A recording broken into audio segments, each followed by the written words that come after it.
Well, we've been contracted with the school board since 1997. I was the first wave of school resource officers back then in 97, 98 that went into the schools for the sheriff's office. Ever since then, we've had school safety as one of the most top priorities at the sheriff's office, but it really came into fruition with Larry Ashley in 2012 after the Sandy Hook shooting. And that tragic event had Larry Ashley implement an unprecedented move where he put school resource officers in every school.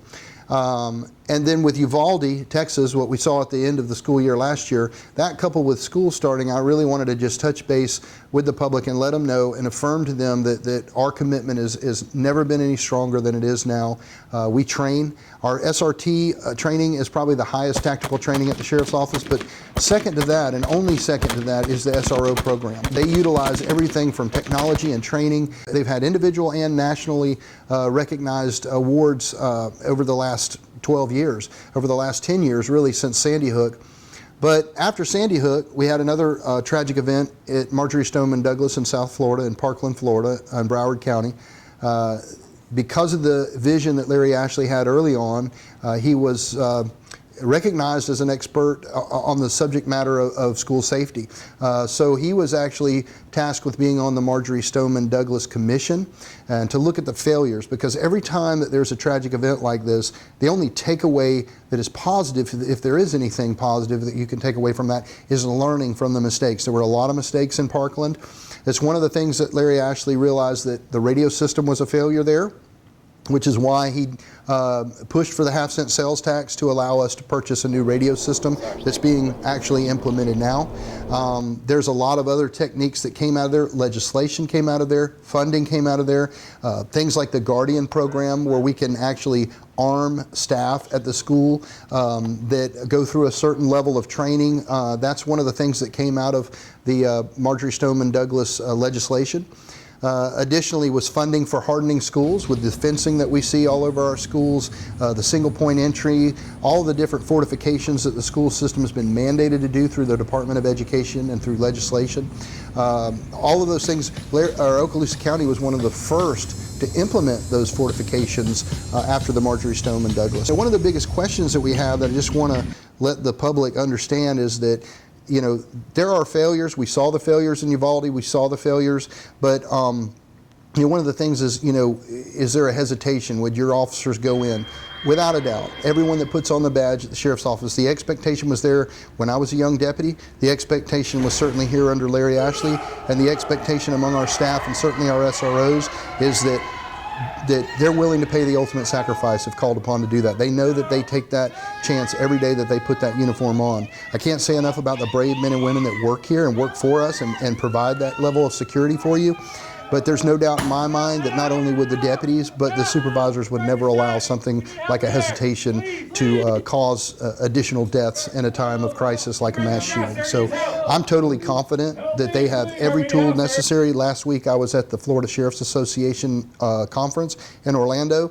While they were doing that, the National School Safety Conference was going on, and our captain, Lenny Holloway, that's the commander over the school resource officers, he was there learning about all the recent techniques.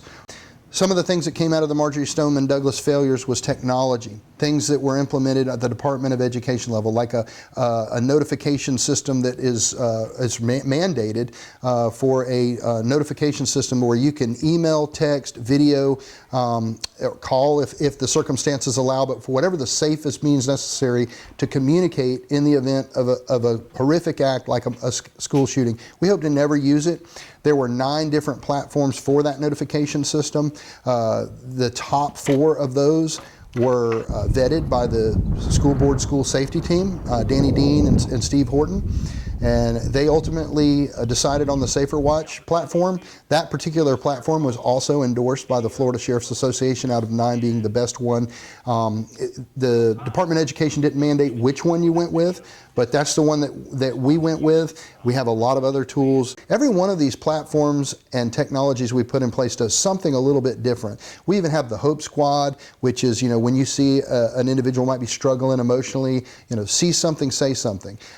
Something that I want to reiterate is, you know, the life you save could be your own. So see something, say something. If you hear something, say something. Every one of these platforms provides a little bit different, and the school board and the sheriff's office have implemented everything available out there technology-wise. From a tactical standpoint, all of our SROs are issued a customized, what we call a short rifle, a full auto rifle that they're issued. They have those accessible to them, in addition to all the hours of training that they have. But again, they've been recognized as the best for security, mentorship, and just overall school resource officer program in the country. I think that just recently we had a parent call me and just say, hey, I want to let you know we moved here from out of state. We moved here. Number one reason we moved here was the school and the security that which you guys operate with the school board and the sheriff's office as far as school security for our kids. It's a top priority for our school board. It's a top priority at the sheriff's office. We have one in every school. We have 2 in most high schools. And you know, it's been a very fruitful relationship that we've had with the school board for now, 25 years. Right now, this week, we're doing active shooter training. All of our SROs will go through their interval groups and go through that training. In addition to that, we have the Milo. And the Milo is a system, it's basically like a video game, but it gives you hundreds of scenarios to go through. And the technology is unbelievable. And their use of force-on-force training. So it really prepares them, and as you mentioned, we've checked every box that we possibly can. Can't say that one SRO can stop a threat, but they're certainly going to do the best they can to try and stop that threat while the other reinforcements are there.